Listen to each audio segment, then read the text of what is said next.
Hello and many thanks for joining me on Express Update. We are coming to you from our studios here within the Ministerial Enclave. We are also on GoTV, channel 184. I am Peter Insia. Coming up in our stories, Mahama Cares Fund received 6.1 million Ghana cedis from salary donations by President John Dramani Mahama and appointees.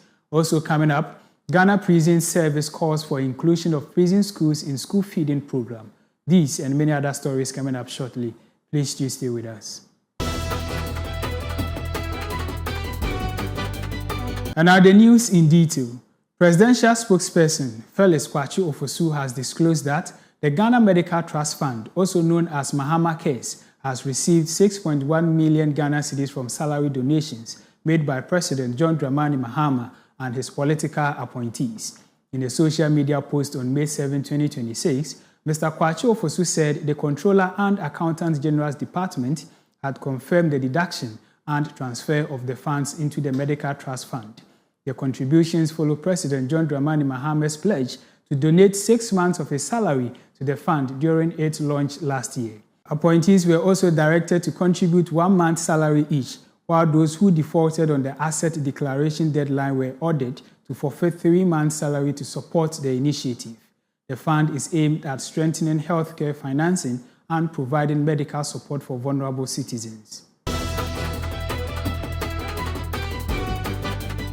Away from that story, the Ghana Prison Service has appealed to government to include prison schools in the National School Feeding Program to improve learning and rehabilitation outcomes for inmates across the country. The call was made during a presentation of essential learning materials to the Ankafo Maximum Security Prison in the Commander Edna Eguafo Abre Municipality of the Central Region by the Executive Director of Complementary Education Agency, Kwesi Ahiama, and his team.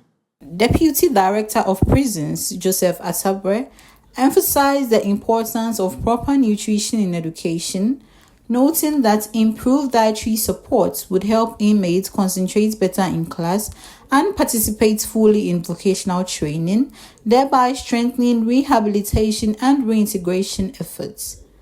Mr. Asabre further called on government agencies, the private sector, philanthropists, and the general public to support prison education initiatives.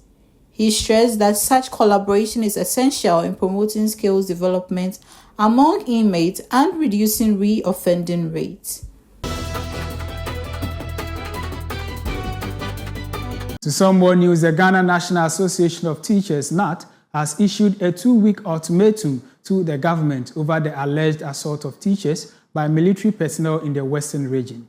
The incident, which reportedly involved officers of the 2nd Infantry Battalion stationed at Apremdo in Takoradi, has sparked outrage among educators in the Wasta West District, with some victims alleging they were assaulted and humiliated.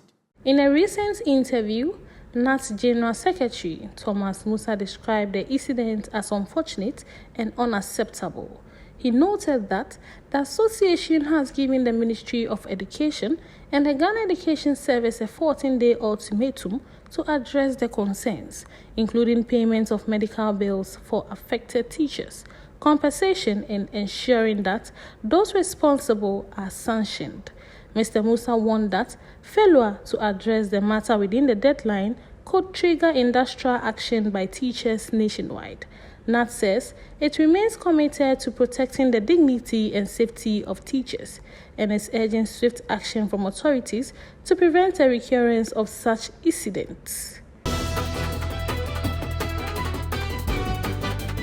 On to our last bulletin, the Ghana Meteorological Agency, GMET, is set to deploy 9 new automated weather stations across northern Ghana in response to growing climate shocks affecting livelihoods, food security, and national development. The initiative, which is being supported by UNESCO with funding from the government of Japan, will equip the stations with modern sensors capable of measuring temperature, rainfall, wind speed, and humidity in real time. And that is how we wrap up on Express Update. Thank you for sticking and staying with us. I'm Peter Insia. Remember, the news keeps changing every day, but integrity must never change. Do enjoy the rest of our programs.